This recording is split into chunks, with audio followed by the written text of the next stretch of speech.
when I was a kid. I got a computer at 5, and I started doing very basic games and that kind of thing. And then eventually that moved to programming. And I pretty much programmed through my high school, did some things that way. Got to college, and I was scared of math, actually. And so I ended up studying government and economics, which didn't have as much math, but actually was very, very good training for what I do now. As Talib talked about, I'm a cyber architect. And what does that mean? It means I look at different systems, and I look at when you connect systems together, you can bring together vulnerabilities. And so trying to figure out, well, how do you correct for this new information? Because some of these systems were not designed to actually be secure, right? So my job is to kind of figure out, well, what does that look like? How can I improve what those are? And then also, a lot of times there's lots of trade-offs that come when you say, okay, I want something more secure. It may not be as easy to use.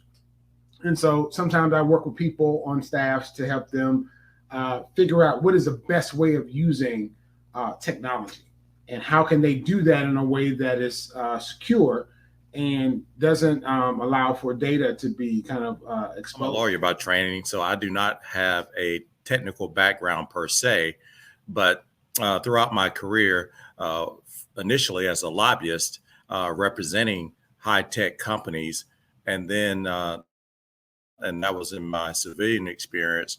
I served as director of government and public relations for an organization formerly known as the National Technical Services Association, which was a trade group, industry trade group of companies that provided primarily information technology, staffing services to the private and public sectors. And so the issues that were akin to that industry and still exist today was the shortage of domestic U.S. talent for computer programmers, software engineers, and so forth. And one of the issues that I used to lobby Congress on behalf of the industry was an increase of H-1B visas each year. H-1B visas are immigration categories for foreign talent. And so even at that time, a lot of the talent we were using to support U.S. Customers was from primarily India. And so that was my first entree into the tech STEM profession as in terms of being an advocate and a representative. And then since that time, I was also in the Army Reserves as a member of the Army Judge Advocate General's Corps. And in that role, throughout my 20-year career in the JAG Corps, I represented a number of technology mission organizations, principally the 311th Theater Signal Command and the 359th Theater Tactical Signal Brigade.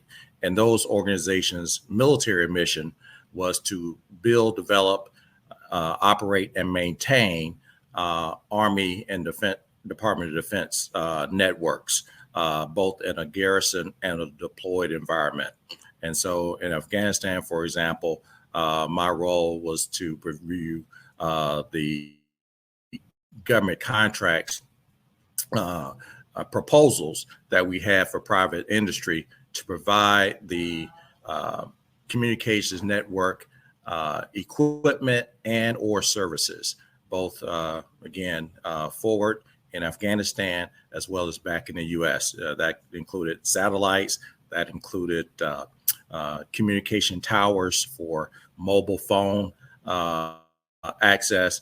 As you can imagine, Afghanistan obviously was not nearly as developed from a critical infrastructure standpoint as obviously the United States. And so we had to do everything from soups to nuts in terms of laying everything from fiber optic cable to, again, cell towers, and then having the capability to connect through our satellite stations. So those are my kind of civilian and military backgrounds. As you alluded to, I've kind of supplemented my general law background with pursuing 2 master law degree programs focused on one, government contracts, and the other focused on national security and cybersecurity law.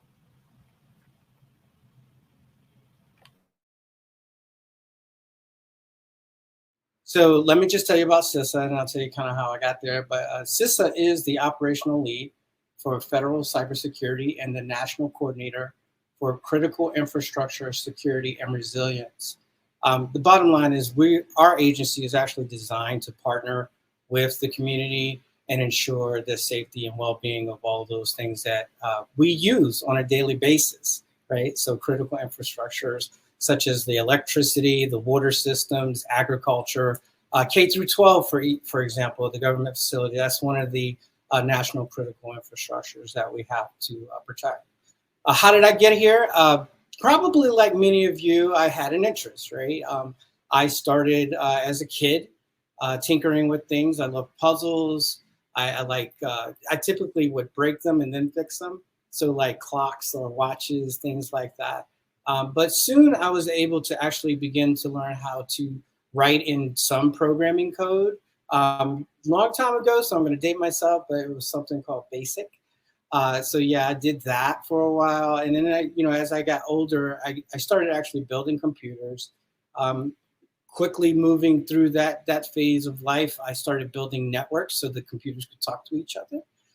And then I started connecting networks that were across global spans. So I'm kind of jumping pretty quick, but that would include like the satellite communication systems and the like, to make sure that right from your very computer that you're watching right here, you could connect over a satellite link. You wouldn't even know you're connecting through to get to the other side of the world. And we did that I did that for both businesses and the military. So I was in the Coast Guard. I actually was a telecommunications specialist. And then I got out and I worked with private industry for a while. And then as a defense contractor, I also performed several missions for the government. Here I am. I'm still in the government, so I have a long history with it. Right now, I'm a program manager over a team that actually helps to protect our nation's critical infrastructure. So happy to be here with you today and share any concepts and ideas that we have. Thank you.